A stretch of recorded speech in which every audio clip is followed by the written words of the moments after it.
C'est impressionnant de voir à quel point il y a beaucoup de choses qui s'installent dans le ciel, mais que d'un point de vue personnel, on peut avoir l'impression qu'il n'y a rien qui bouge en même temps. Cette semaine, je la vois un peu comme une semaine tampon, comme la semaine dernière, où est-ce qu'on est en train de préparer vraiment le printemps 2025, qui lui est assez chaotique et chargé en transit, qui va nous amener dans plein d'endroits différents, mais c'est comme si on était toujours dans ce mode préparatoire. Mais bon, même si c'est une semaine de transition toujours, selon moi, il y a beaucoup de choses qui commencent à bouger, ça va débouler dans pas long, et puis c'est à nous de voir comment est-ce qu'on peut se mettre dans la meilleure posture pour y faire face. Dans l'effet saillant, on a Mercure qui entre en Bélier, une autre pièce très importante pour le printemps 2025. Mercure va également faire un sextile à Pluton, et le Soleil fait un trigone à Mars. On regarde ça ensemble. Bienvenue par ici, moi c'est Gabriel, je suis astrologue et j'adore parler des transits astrologiques du moment afin qu'on puisse les mettre en conscience pour pouvoir choisir comment est-ce qu'on a envie de les naviguer au mieux.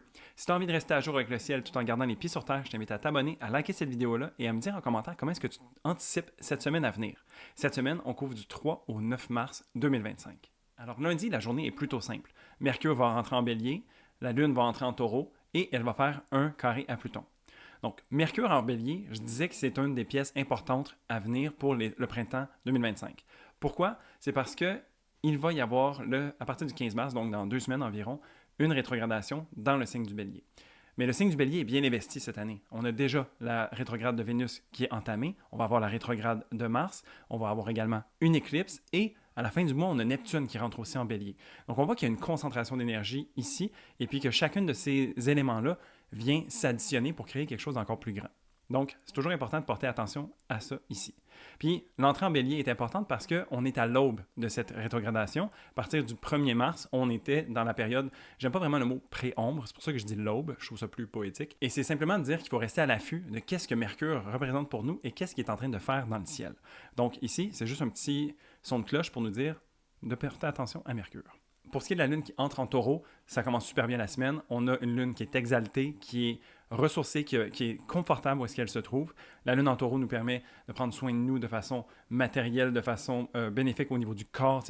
On profite des bonnes choses avec une Lune en Taureau et puis on se la coule douce d'une certaine façon. Fait que je trouve que ça fait du bien. Ceci dit, la Lune va faire un carré à Pluton assez rapidement dans son entrée en signe. Et puis, le carré à Pluton, ça peut être un peu inconfortable. Ça vient nous mettre face à des défis, face à des peurs peut-être qui nous habitent. Ou du moins, on peut s'imaginer qu'il y a quelque chose qui est révélé. Alors ici, Pluton, qui est dans le signe du Verseau, vient mettre en conscience quelque chose en lien avec peut-être la manière qu'on a de prendre soin de soi ou de nos émotions et vient faire remonter ça à la surface.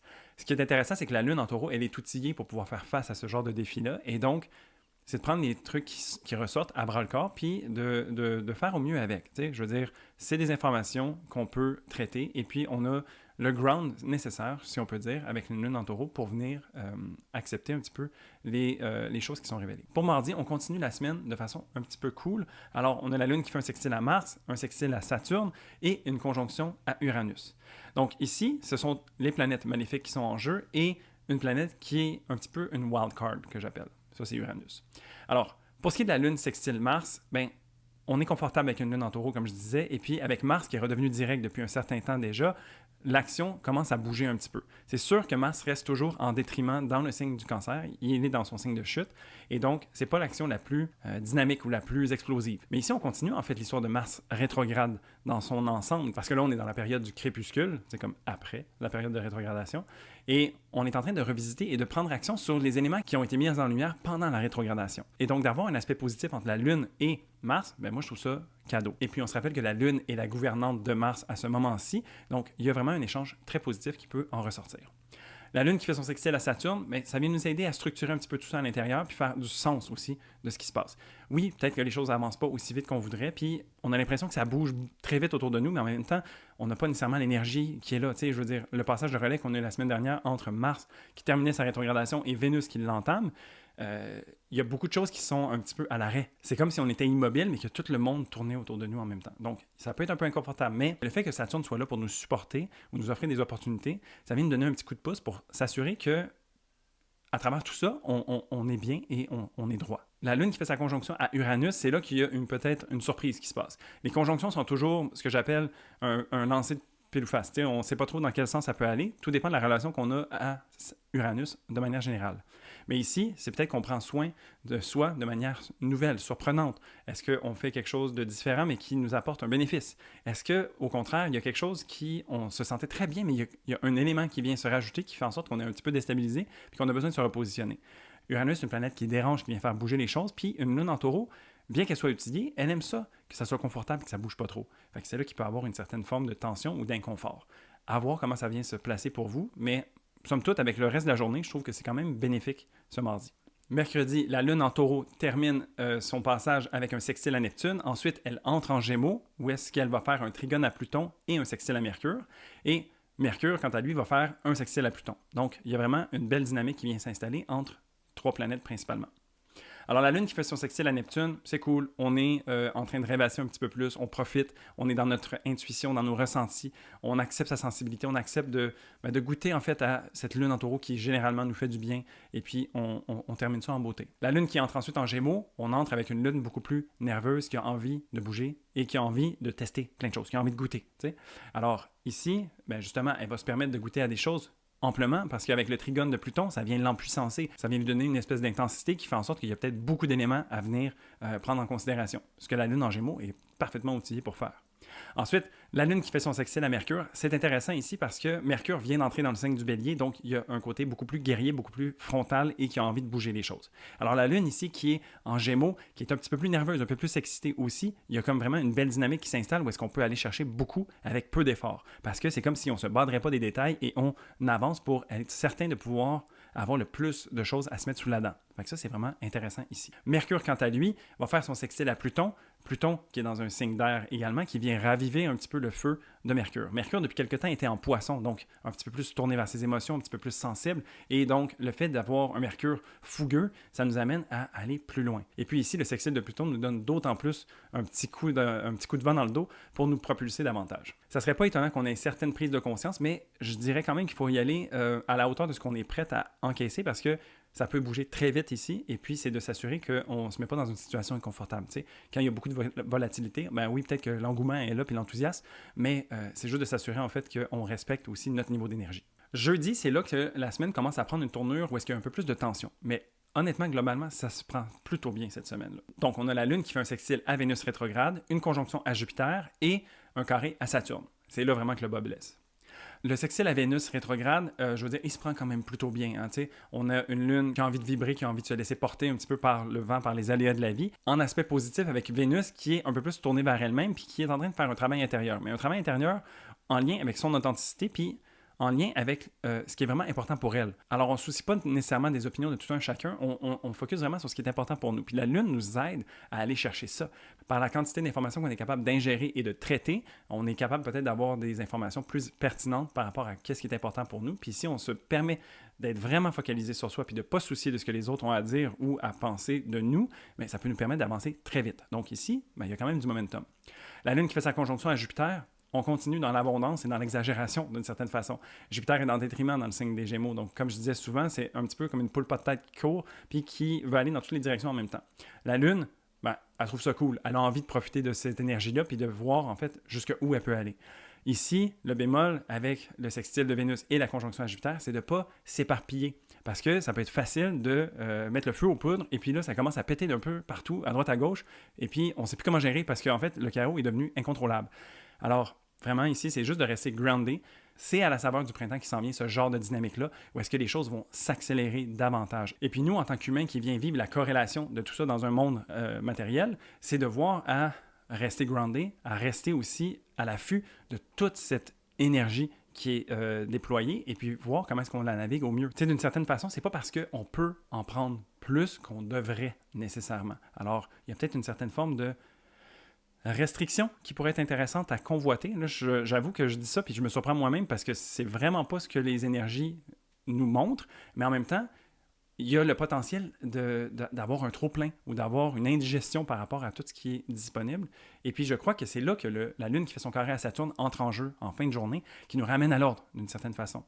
Saturne est une planète qui nous limite, qui nous restreint, qui nous responsabilise par rapport à ce qui est. Ça peut être très facile de partir en fou, mais est-ce que tu vas avoir assez d'essence pour te rendre à destination? T'sais, Saturne vient nous assurer ça.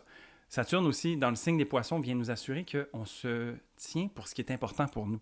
Donc, ayant un peu plus de difficulté à vraiment délimiter qu'est-ce qui est à soi et aux autres, si on peut dire, Saturne vient nous rappeler en fait qu'on doit être dans le discernement par rapport à l'énergie qu'on déploie. Et puis, étant donné qu'on a beaucoup à notre disposition, est-ce qu'on est en train de faire des choix judicieux? C'est ici que Saturne nous ramène. Vendredi, on est un petit peu sur la continuité de ce que je disais avec la sobriété de Saturne de la veille. Alors, on a la Lune qui fait un carré à Neptune, la Lune qui ensuite entre en Cancer, ça va faire du bien, et qui va faire un carré à Mercure par la suite. Le carré à Neptune, la Lune ici a le potentiel justement d'être perdue.